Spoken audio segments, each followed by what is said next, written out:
কালোর বিপরীতে লালের কর্মসূচিটা যেভাবে হয় সেটা হচ্ছে ২৯ জুলাই সন্ধ্যায় আমাদের তিনজন আমরা একটা গ্রুপে, আমাদের অনেকগুলো গ্রুপ ছিল, তার মধ্যে একটা গ্রুপে আমি, সাদিক ভাই এবং মহিউদ্দিন ভাই।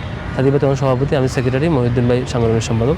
তিনজন ডিসকাস করছিলাম যে কর্মসূচি নিয়ে কী করা যায়।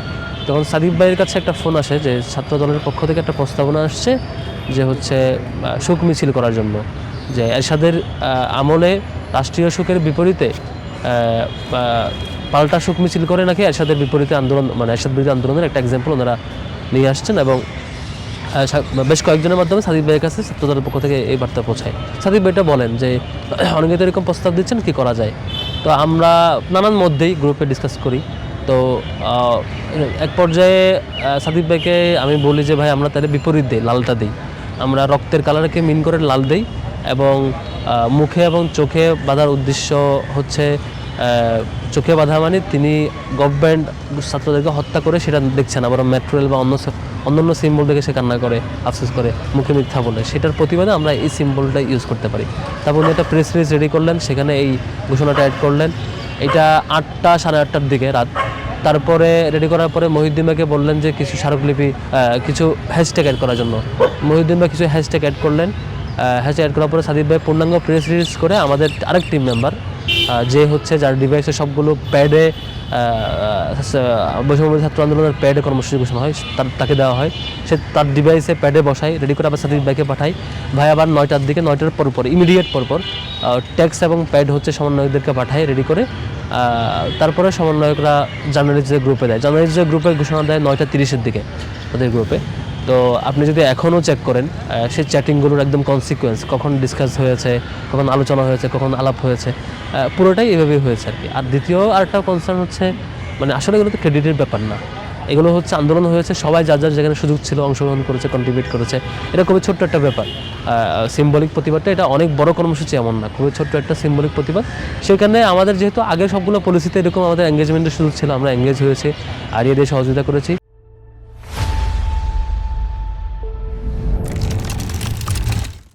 সেটাই স্মৃতিচারণ করা, গল্পটা বলা। এখন কেউ যদি এটা নিয়ে মিথ্যাচার করে বা মনে করে যে এটা ক্রেডিটের অংশ, এটা দুঃখজনক হবে। জুলাই আসলে এটা ক্রেডিটের অংশ হিসেবে কেউ কন্ট্রিবিউট করতে আসে নাই। এটা মূলত এসেছে সবাই যার যার জায়গা থেকে যেখানে যেটুকু সুযোগ ছিল। যেহেতু 19 তারিখের পর থেকে আমরা হাইলি এঙ্গেজ ছিলাম তাদের সাথে, এবং 19 তারিখের পর থেকে প্রত্যেকটা জিনিস সেখান থেকে রেডি করে দিতে হতো, বা যেহেতু তারা সেফ হাউসে ছিল, বাইরের অ্যাক্সেসটা কম ছিল, ফিল্ড লেভেলের ডাটা কালেক্ট করা, মাঠ পর্যায়ে সব কিছু কালেক্ট করে রেডি, সেগুলো সব কিছু অবজার্ভ করা, এটা আমাদের সুযোগ ছিল, আমাদের টিম দিয়ে টিম ওয়ার্কটা করা, এটা আমরা করে কন্ট্রিবিউট করেছি। এখন সেটা নিয়ে ক্রেডিট নেওয়া বা গল্পবাজি করা, এইগুলোর ইচ্ছা থাকলে আমরা হয়তো আগে থেকেই করতে পারতাম, বহু আগে বলতে পারতাম। আমাদের মূলত এটা জুলাই উপলক্ষে স্মৃতিচারণ হচ্ছে, সেদিক থেকে সেই স্মৃতিটুকু শেয়ার করা। তো এই কর্মসূচির মূলত গল্প এটাই, এবং এখানে পরবর্তীতে সবাই সদস্যত্বে অংশগ্রহণ করে কর্মসূচিতে, সেটা আমাদেরকে অনেক বেশি মোটিভেটেড করে। পরে ফিল্ড পর্যায়ে কর্মসূচিগুলোতে যাওয়া হয় আর কি। আমি এক্স্যাক্টলি জানি না যে হচ্ছে নাসির ভাই কোথাও এটা সরাসরি মেনশন করে উল্লেখ করেছেন কিনা, করলে করতে পারেন। আমি আমার দিক থেকে আমরা যেটা উপস্থাপন করেছি একদম টাইম ধরে 29 জুলাই সন্ধ্যা 7টার পরে 8টা 50, আবার গ্রুপে সাংবাদিকদের গ্রুপে এটা অ্যানাউন্স করা সমন্বয়কদের পক্ষ থেকে 9টা 30-এ, তার আগে ডকুমেন্ট ক্রিয়েট করা, ডকুমেন্টে এগুলো ক্রিয়েট করে PDF বানানো 9টা থেকে 9টা 30-এর 9টা 20-এর মধ্যে। এটা প্রত্যেকটা টাইম রেঞ্জ ধরে প্রত্যেকটা জিনিস আমাদের কাছে ওয়েল ডকুমেন্টেড। কারো যদি ডকুমেন্ট দরকার হয় প্রত্যেকটা জিনিস, আমরা যেটা বলেছি, আমাদের যেহেতু পলিসির জায়গাগুলো কখনো গ্রুপে কখনো ম্যান টু ম্যান কথা বলেছি, চ্যাট, টেক্সট, অন্যান্য কাজ বা ফিল্ড লেভেলের সমন্বয়, এগুলো আমরা আসলে মানে সোশ্যাল মিডিয়া দেওয়ার পক্ষপাতি না। আমরা যদি সত্যতা যাচাইয়ের জন্য সাংবাদিকদের প্রয়োজন হয়, আপনাকে যেমন একটু আগে আমি দেখিয়েছি সব কিছু একদম বাই ডেট, সেভাবে আমরা যে কাউকে দেখাতে।